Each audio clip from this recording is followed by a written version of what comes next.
Good evening, everyone, and welcome to another Sunday Live on a sunny Sunday evening here in Germany. First of all, thanks for everyone who joined us again. So, Drew Sunsbury, I have seen that you have been online since the countdown started. Hi there. Hi, Chatty Red. Nice to see you again. Hi, Kathy. Greetings to Ireland. Hi, Dude. Yeah, you made me an Ohrwurm again with your final countdown. Hi, Katrina. Hi, Igor. Hi, Susanne. Sauerbraten mit Klöße. Delicious. You can send some over, please. Hi, Verti. 31 in Spain. Isn't that like 24 in Germany? I always kind of could take the heat in Spain much better than I did here in Germany. Today was warm here again that I almost left the glasses off while filming again. Yeah, hola. So, I quickly want to say something about the rain stuff because so many of the viewers asked. We here in Münster, where I live in more eastern North Rhine-Westphalia, we had this strong rain for I don't know, half an hour or something, not the 3 hours something we had in 2014 when everything was flooded here. That was bad enough, so I was very glad when I saw this kind of rain, which I experienced in 2014 before. I was glad it stopped here. But then I heard, of course, the news from Western North Rhine-Westphalia and all that happened there. They have a different landscape and so on, and so it was more devastating than in 2014 here in Münster. And so my thoughts are with all the families of the dead people, of the injured people, the families that lost so much. And it's really terrible to see that because we lived through this a bit. Hi Christian, nice to see you again. And dude, no, there is no video today as well. I'm still here with the studio in interview mode, and I haven't. It's not that big that I can have two places where I can do live streams and where I can do videos, or three places where I can do videos and where I can do interviews. If I do the live stream from the position where I do my videos, I can't read any of your comments. And so I thought, for once in a week, you won't be missing my face that much. I'm quite sure about this, and I can concentrate a little bit more on the live chat in between as well. And I think you will appreciate that more than seeing me and not being able to react to anything you say. And so I decided to do it like this again until I someday find a solution with a kilometer more cable and a second monitor or something, but I haven't figured that one out. And I really think the camera from my laptop is too bad. You will get a weird angle and stuff like that. I don't want to do that. So I will continue a little bit, a very small Mac style, so to speak. Thank you, Verdi. We don't miss your face, just the T-shirt. Well, thanks for the line. So I can thank everyone again who bought some of my T-shirts. It's really doing well at the moment. So I think my designs are something people do like. Otherwise, they wouldn't have bought it. By the way, I got a comment today on the unicorn. When I do something with a unicorn, it has nothing to do with Scotland. I know the unicorn is the country animal of Scotland, but my unicorns always have to do with the promised unicorns of Boris Johnson. So just to make that one clear. I have 41 more viewers than GB News. Yeah, well, but I have a lot of less subscribers than GB News. But that's what I mentioned in an earlier live stream. Subscribers are not the important thing; viewers are. And so, yeah, it's nice to hear that I have more viewers than GB News. I don't want to have this sound too wrong, but I think I'm a little bit more fact-based than GB News, to say it that way. Hi, Yussi. Thanks for joining us. And hi, Hank. Yeah, Hank says, I'm sorry for the loss of the German citizens. We in the Netherlands all feel sad. We are ready to help Germany in this time of need. Thank you very much, Hank. I was just talking about this a minute ago, what happened here. And that's why I made one video today on one of my channels about this, so people know what kind of happened. We are still dealing with the consequences, but the good thing is the government does support without a lot of bureaucracy the people who lost their homes and so on, and I'll hope that they will continue to do so. Hi Capricorn, nice to see you on my channel as well. But I just want to say in the beginning, and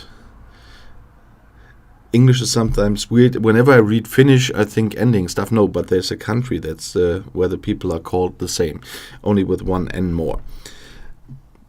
Yeah, Christian, there are a lot of people from a lot of countries helping there at the moment. There are a lot of people from different states helping. In 2 of our states are, or now 3 of our states are influenced by those floods, and people from a lot of places are helping there, and we are really grateful, and especially for the volunteers doing that. And Keith, hi to France, and Norbert, hi there for joining us. Hi Leonard. But let's get a little bit to the regular stuff here, but I thought I had to mention a little bit of this. As you know, tomorrow, before I get into Brexit, tomorrow most of the corona measures in England will be lifted. And so I look at some newspaper reports I haven't made videos about, and some because they were from English or Irish newspapers or British newspapers. And so I found one what asked the question, what happens when you go from England to Wales under the new COVID rules tomorrow?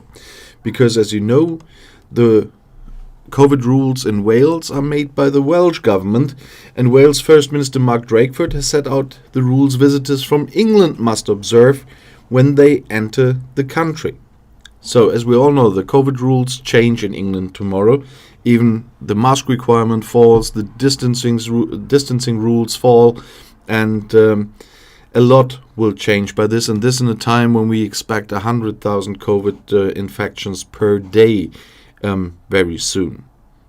And Katrina Sajid-Jabit has COVID.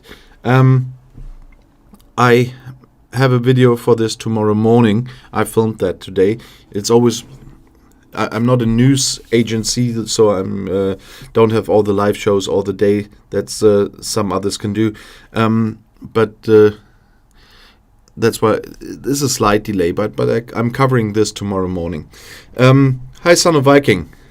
The Welsh are not expecting any English people to use common sense when they cross the border. Okay. Then, while England will no longer be legally required to wear masks in public, it's different in Wales. In Wales, the corona measures will go until August 7th, and the wearing of masks will remain compulsory on public transport and in most indoor settings. So there's a big difference between England and Wales on this. And everyone traveling from England to Wales by train will be required to put on a face covering as soon as they cross the Welsh border. Although that's the typical weirdness of in our case would be federal politics. It's not a federation in England. It's some different kind of a union. When they spend the time on the train until the border, I don't think that will make that such a big difference, but that's the bureaucratic part of it. Mark Drakeford hopes that in England people would listen to some advice of self-responsibility of the people, and that they will put on the masks before they get on the train to Wales.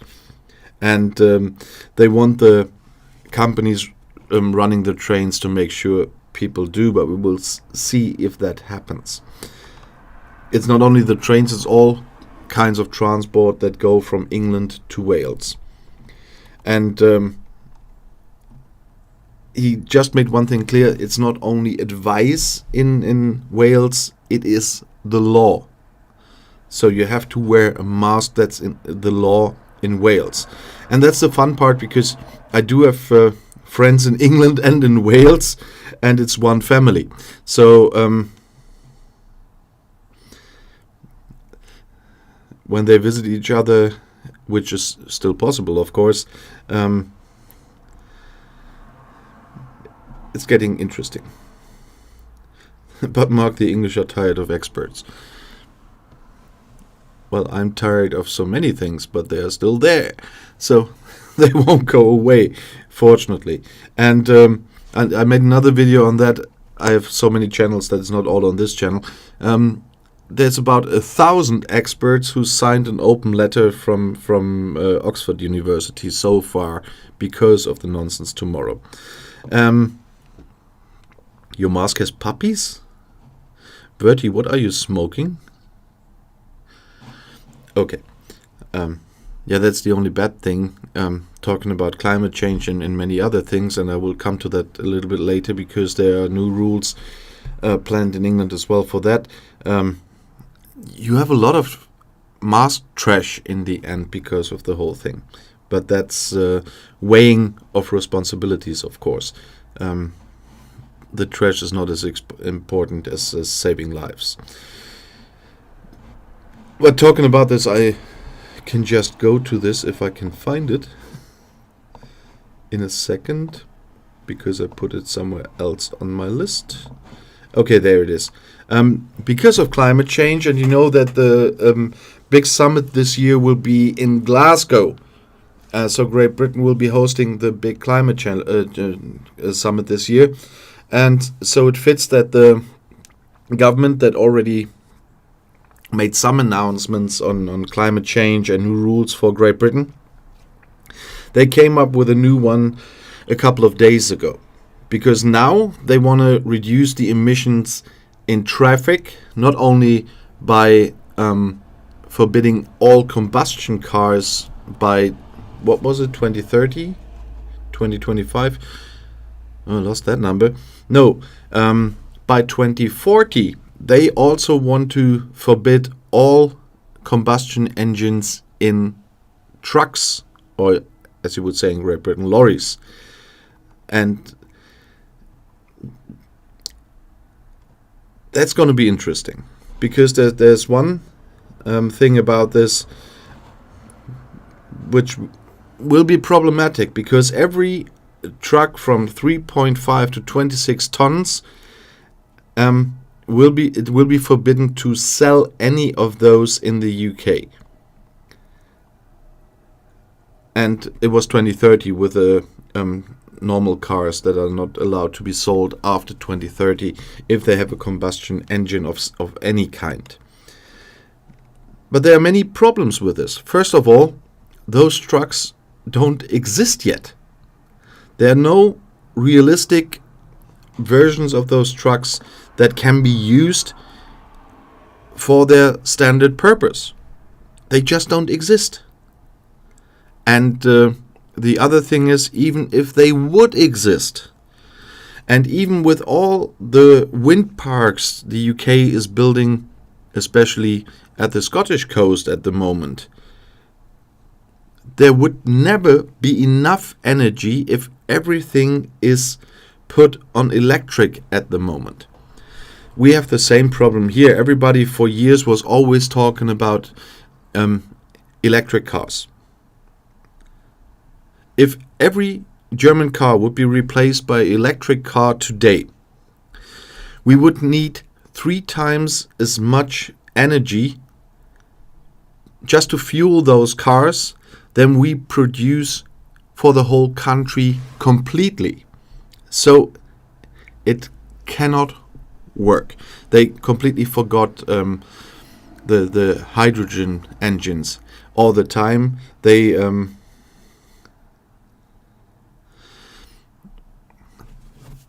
They neglected them for far too long, because we need that. You're totally wrong with that? So, Verti, tell me why I'm totally wrong with that.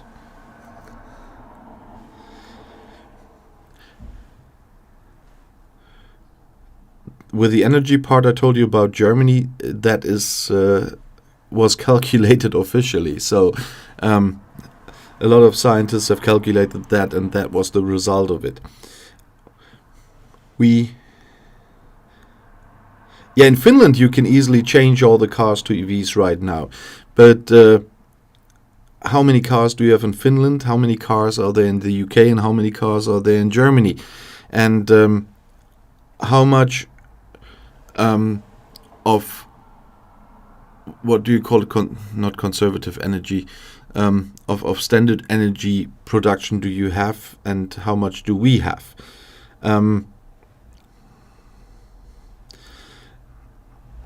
Well, in Germany it's not the problem with the charging places, as Verti said now. Even if we had the places, we couldn't charge all the cars. If every German car would be an electric car right now. That is not working.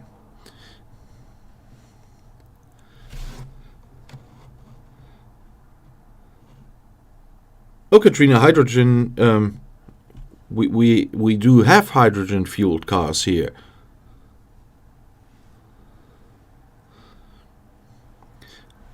Okay, then now we have a nice discussion here.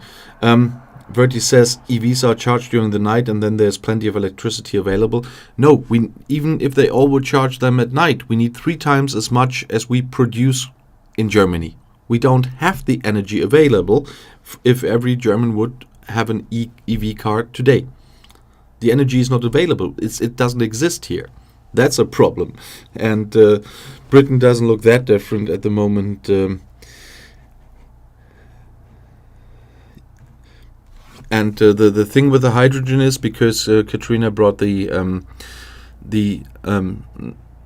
argument that usually comes then, you need energy to produce hydrogen. But if you look especially at the bigger countries, what distances you have to transport energy, for example, from wind energy from the coast, often those landlines for the energy don't exist. And one good idea is to use the energy from the wind parks at the coast to partly produce hydrogen, to use it in hydrogen cars, because you would never get the electricity for the next 20, 30, 50 years from the coast to the in Germany, for example, to southern Bavaria.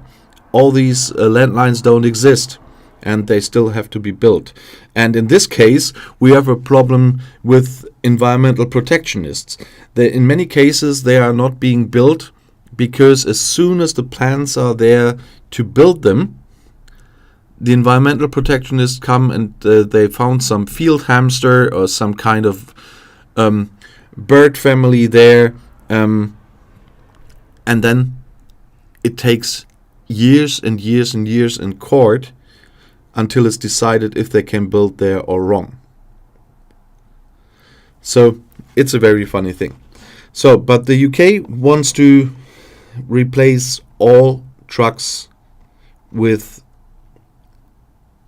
non-combustion trucks, and we will see if they manage it in the next 19 years to bring them up. We do have, of course, in Germany, we do have buses that are running on energy completely, or we have in my hometown we have the electric ones, and we have hydrogen buses, but they have the chance to do quick fuel ups with energy at some places between they do the next tour. They don't have to fuel up for hundreds and hundreds of kilometers, but just for the next 2 tours around the city. And that's something to do, but I don't think that you can fuel up the truck, if they will exist then in that time, that quickly. So there's a lot of innovation needed to make this happen. And so we will see if that will be something that really can happen.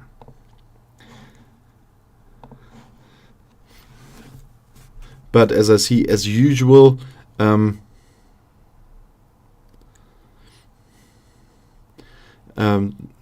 soon as you start with climate change, you get a big discussion.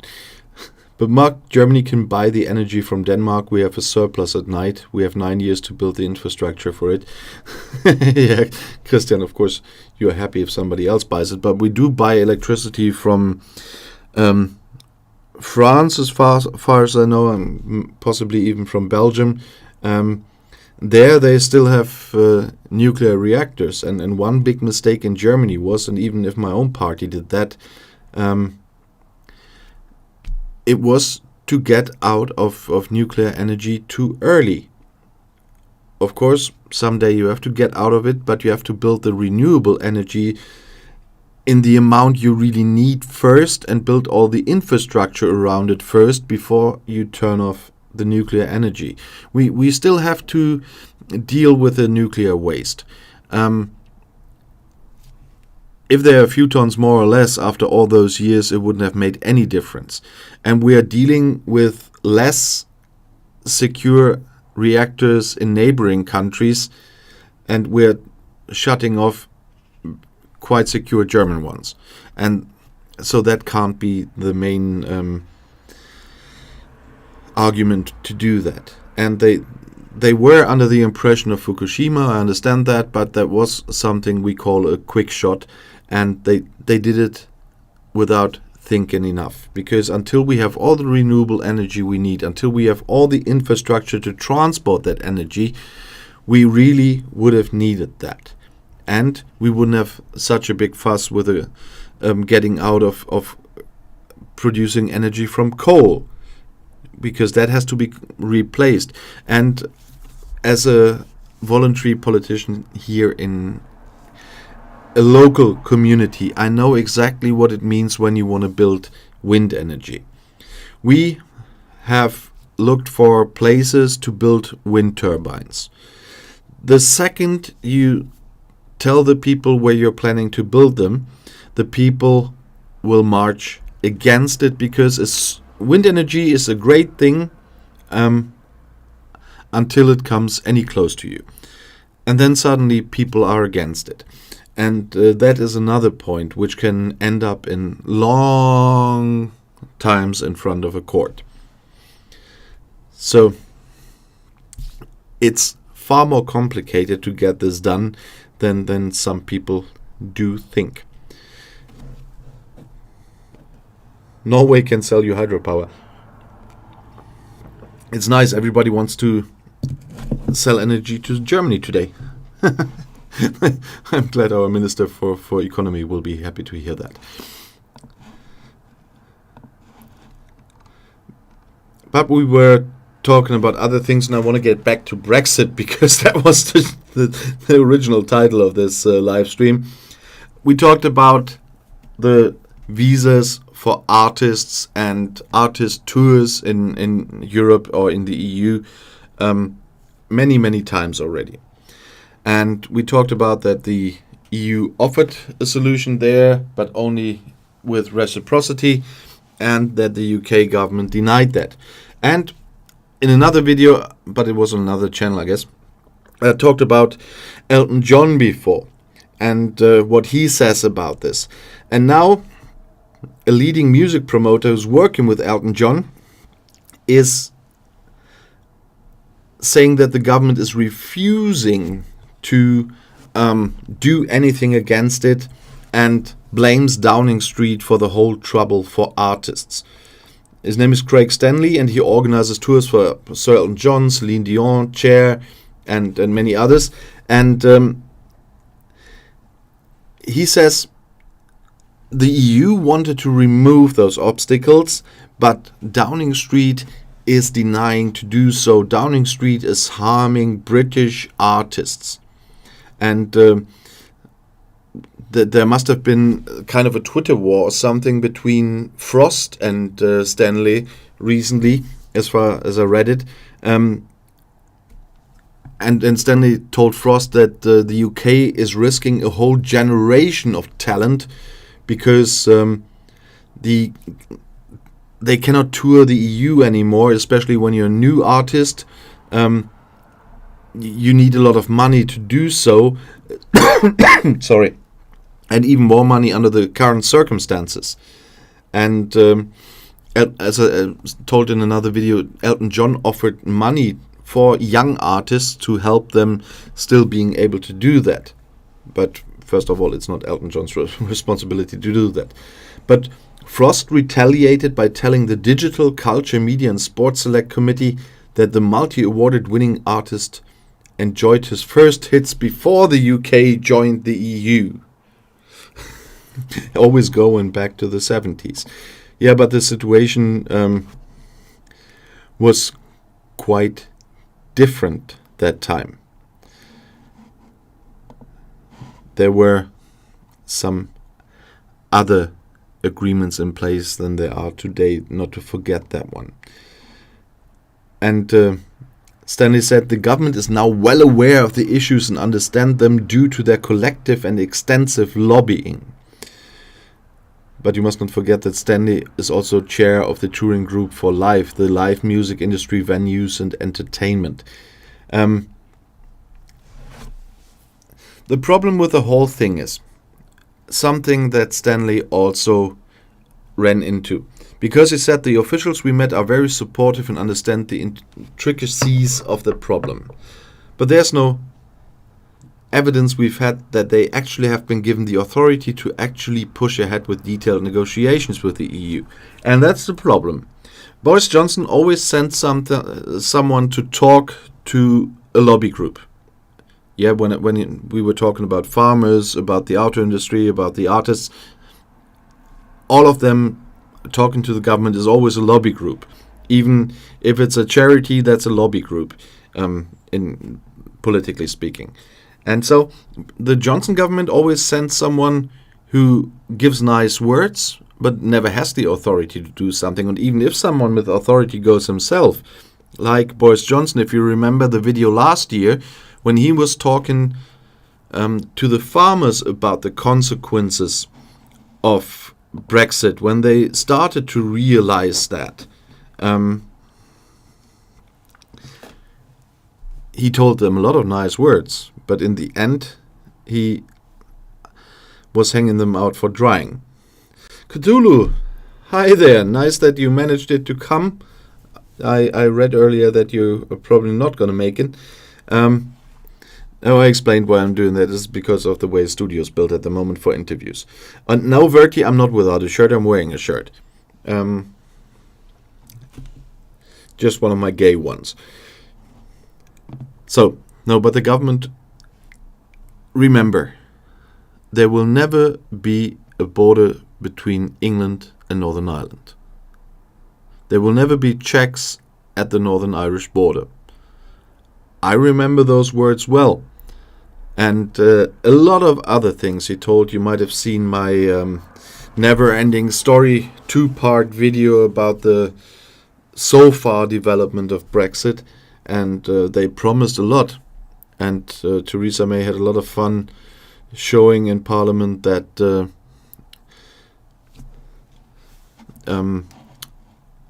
Boris Johnson, with his Johnson Protocol, did a much worse job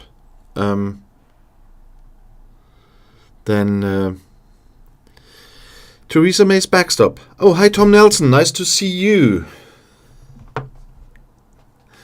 Tom, I was just saying this is for my Queer Views channel. It's with the rainbow colors.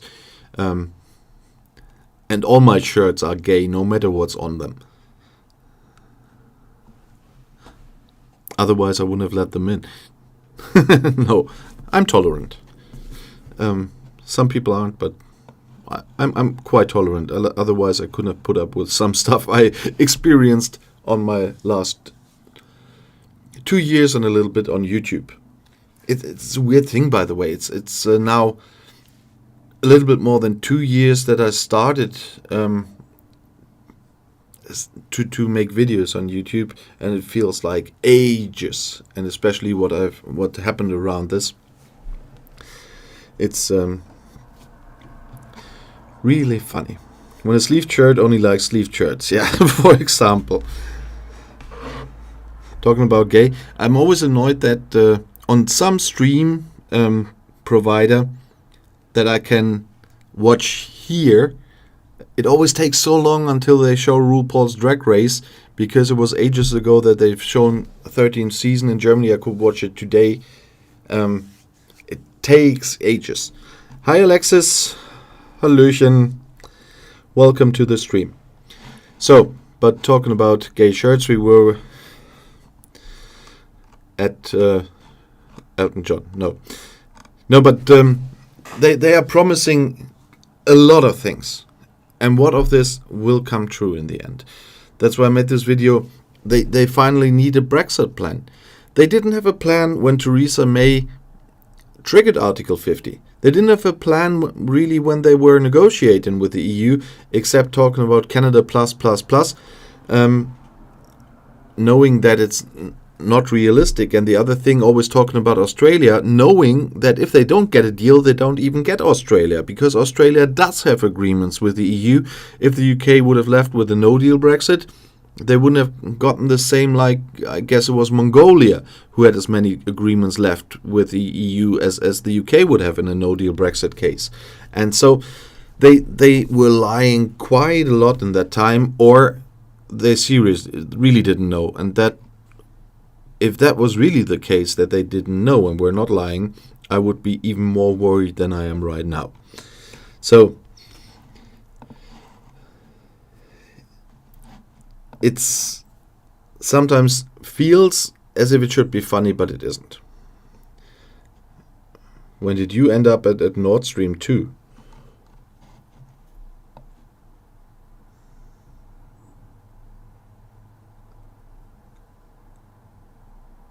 Okay. Yeah, it will come. It's almost finished, and the Americans are not that happened. Brexit is like dominoes made of mousetraps.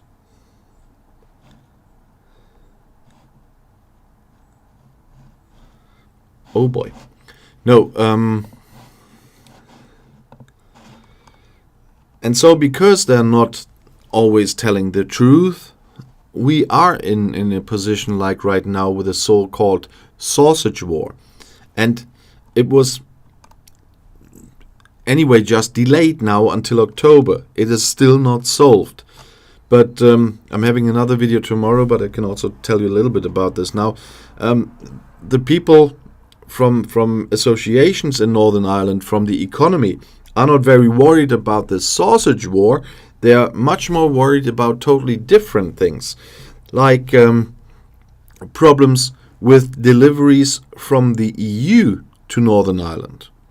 That's something not too many people have talked about so far, but I talked about this in one of my videos,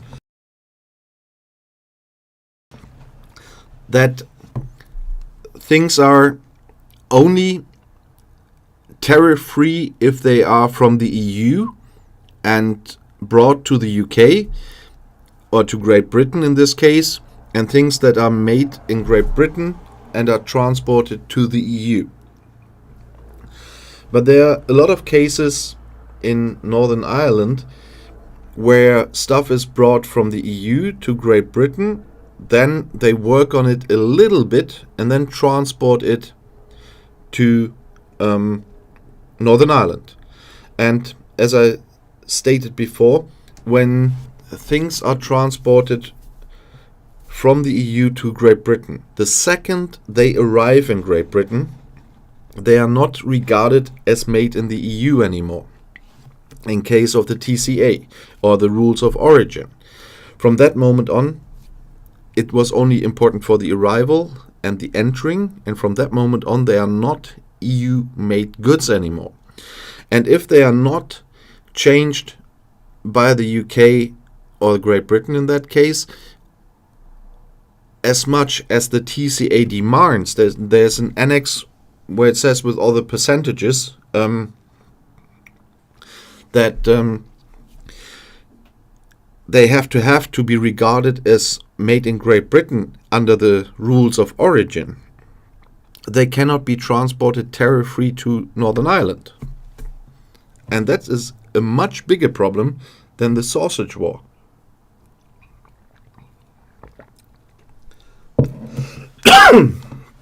Tom, did you just say that Max did a video on that today? Okay. I was working all day, so I didn't have time to watch Max's channel. I always... Sorry that I can't watch this more, because I like Max's channel. Now give me 1 second, I have to turn off the microphone for 1 second.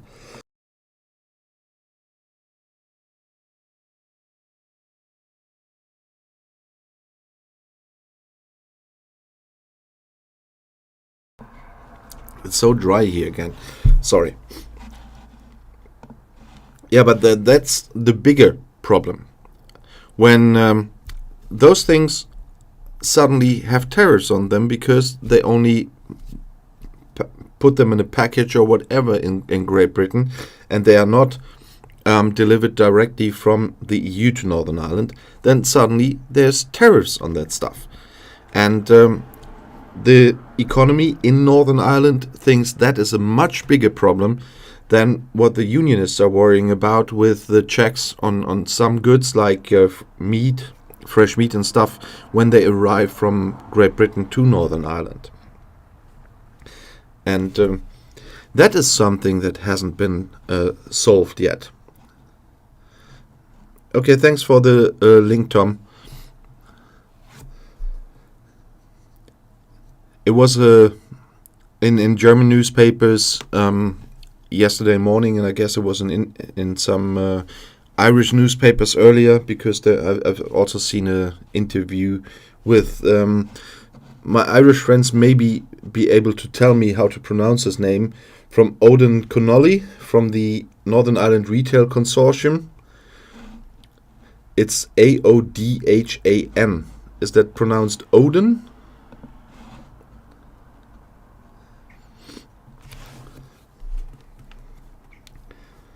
And Christian, the UKCA mark is also a bigger problem, because from now on, everything produced in the UK cannot have the CE mark anymore, because they need their own mark. And the recognition of the others mark can change over time as well. If standards are different, then we get a problem with the recognition of those marks by the other sides as well. Aiden?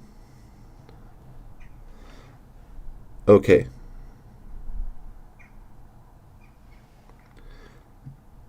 Polls are over. No. Hank says the Prime Minister of New Zealand has published a document on her government's website saying that international law must be respected when it comes to the criteria for nuclear. So something else. Something I wasn't talking about. Good evening, LV. So, yeah, but as I said, the fight on Northern Ireland, on the checks, on the goods, which are just part of the Northern Ireland Johnson Protocol, are not the big issues there. There are much bigger fish to fry there, and let's not forget, they are all part of the decision of the UK to leave the EU. It was not caused by the EU, as some always try to blame them. They still try to blame them for everything, even if it's domestic politics, but will take years until they stop doing that. No, it was caused in the end by the decision of the majority of the voters in the UK that went to vote on that day to leave the European Union and to become a third country. That is the only reason for all of the trouble we are in now. And people really shouldn't forget that.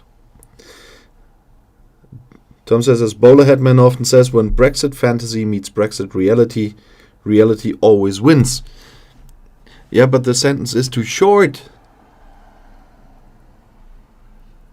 there are too many that don't even recognize reality when it hits them in the face. That's the problem we have at the moment, as well with the government as with a certain amount of Brexiteers. They wouldn't even recognize reality if it hits them in the face. And that's the biggest problem we have at the moment. And as we always say, and what I put on the title today, Brexit means Brexit, with all the consequences coming. And you might have seen the video about the social benefits and the ECJ ruling.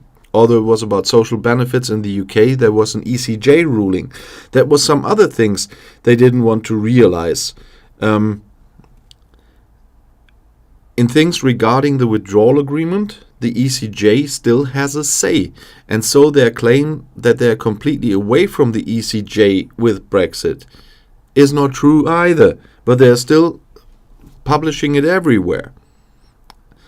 That's why I made this video about the ECJ ruling, because the ECJ ruled on social benefits in the UK for people living there now, not for something years ago, for them living there now.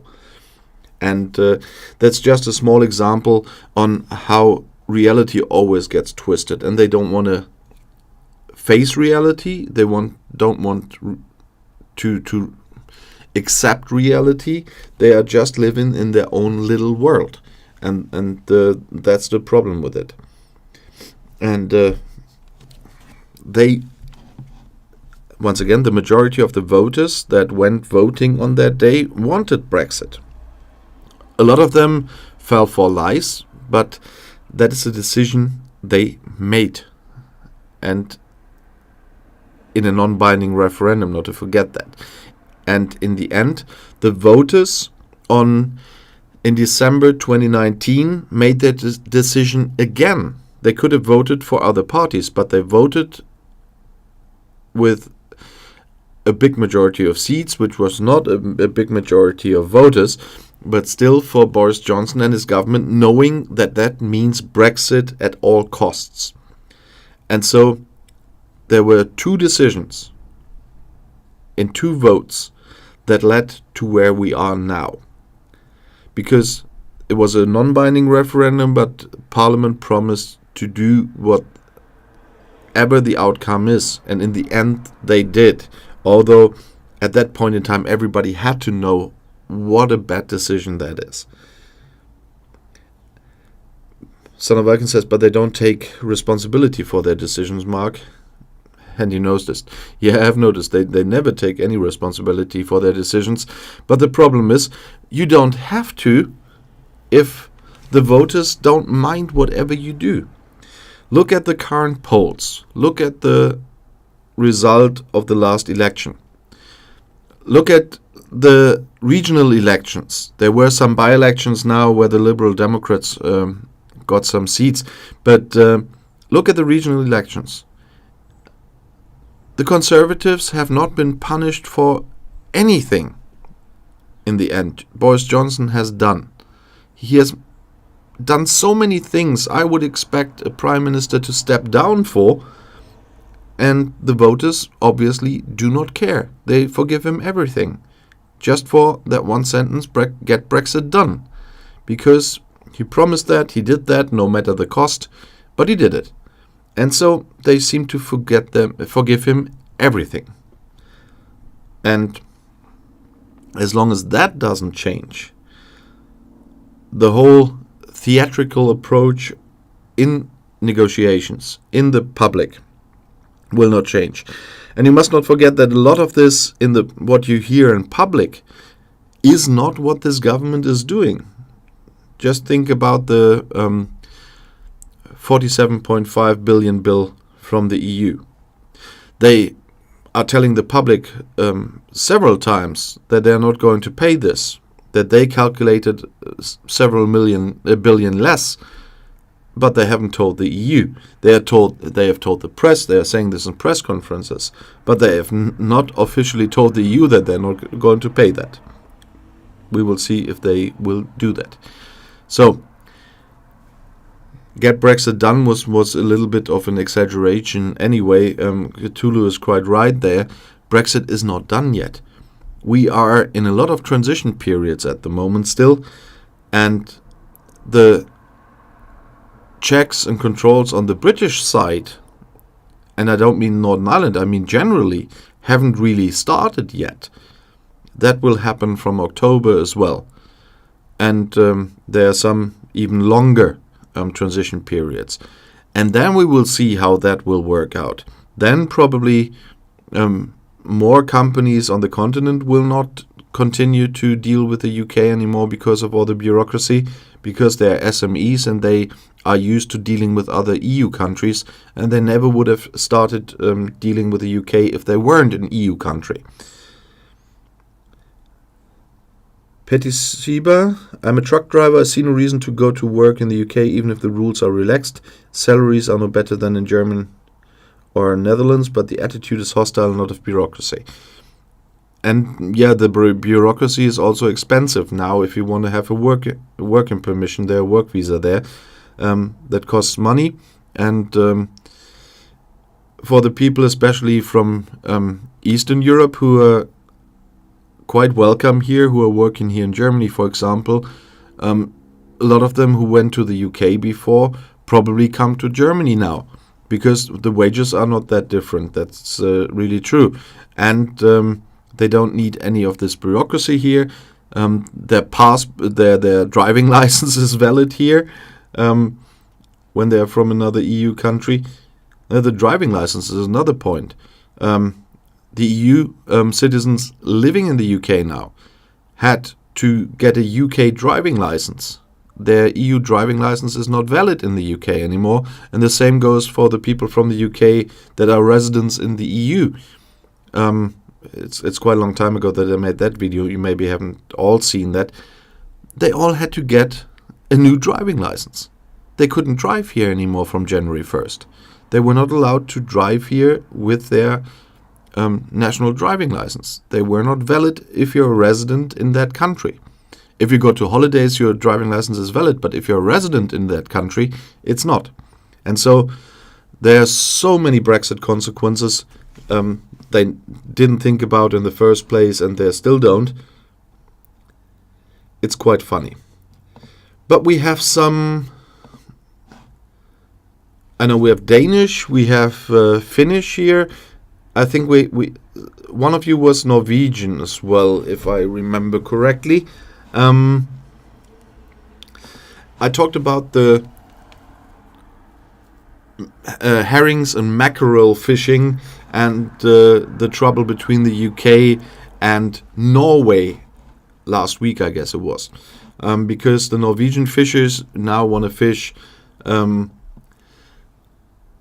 the fish younger before it enters UK waters. But because they didn't make couldn't come to an agreement with the UK, that also brings EU fishermen in trouble a little bit right now.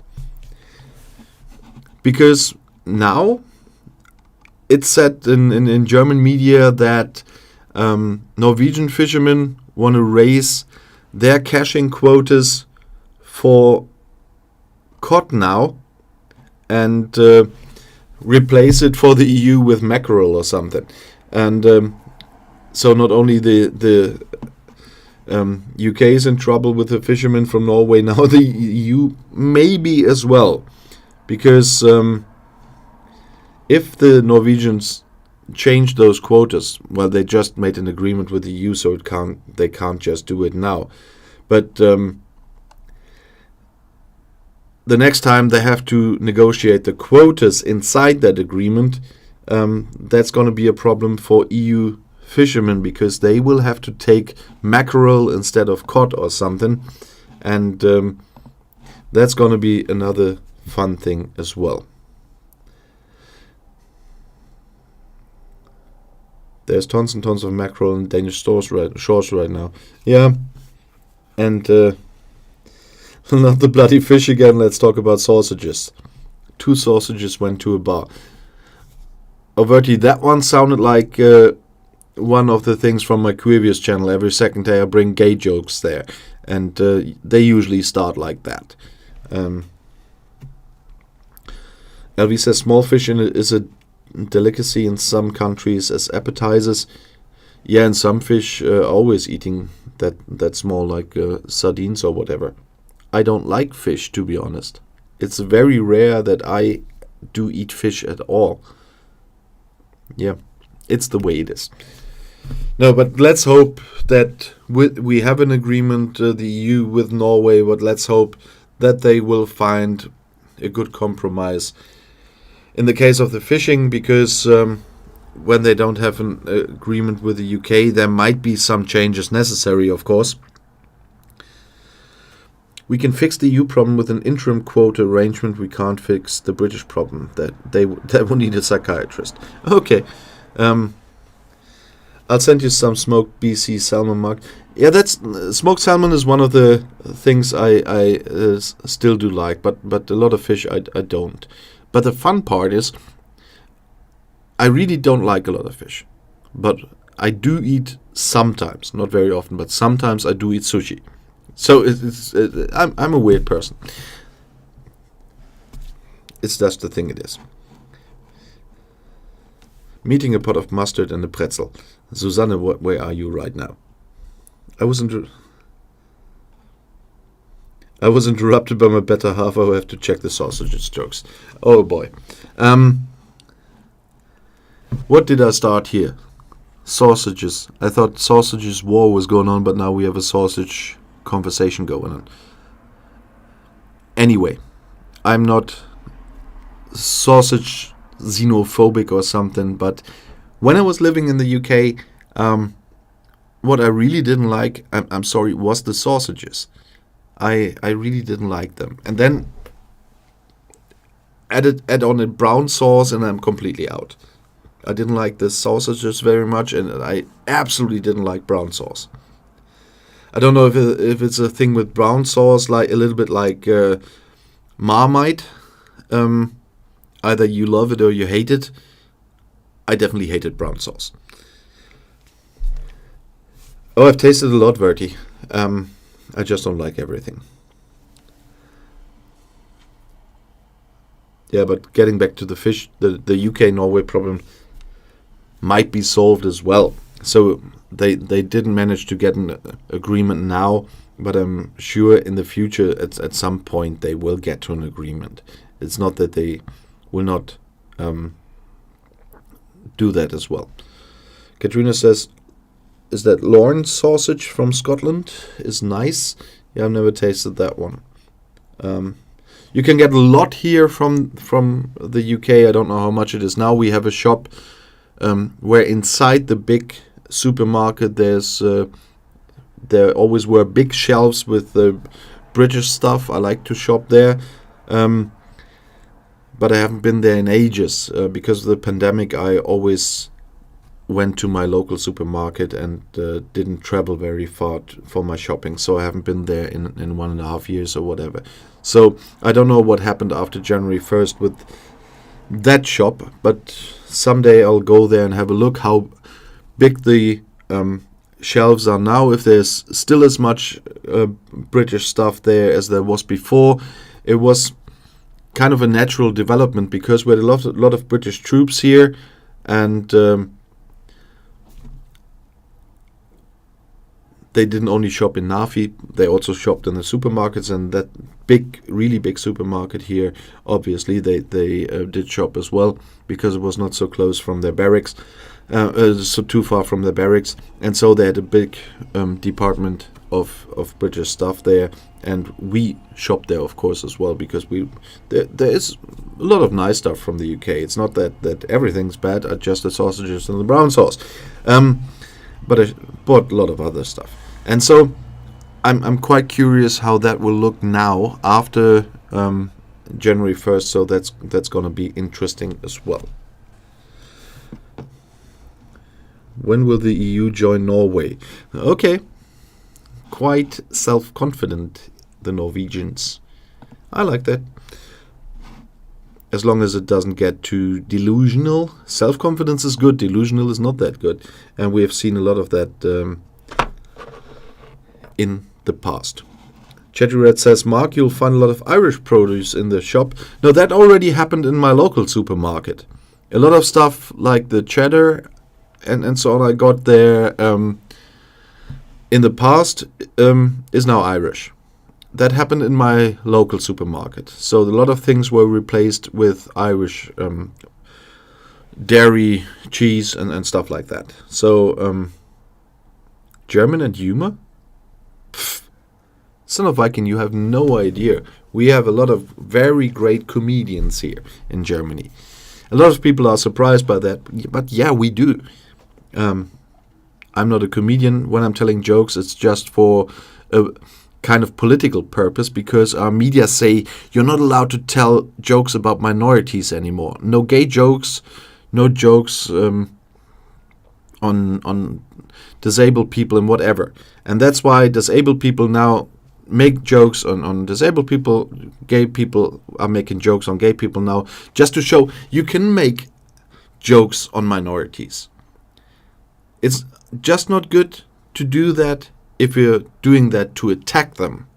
But if you do jokes in the normal way, of course you can do that. We're not living in a censorship or whatever, and sometimes they really do exaggerate the PC stuff. You can make jokes about minorities.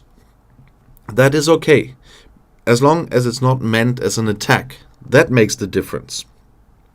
And that's why I'm not very good at it, but I'm making those gay jokes to show that it's still okay to make gay jokes.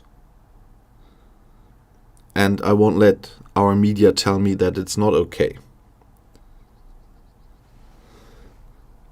Simon says, Germans are very funny, but nobody gets it. Yeah, that might be a point.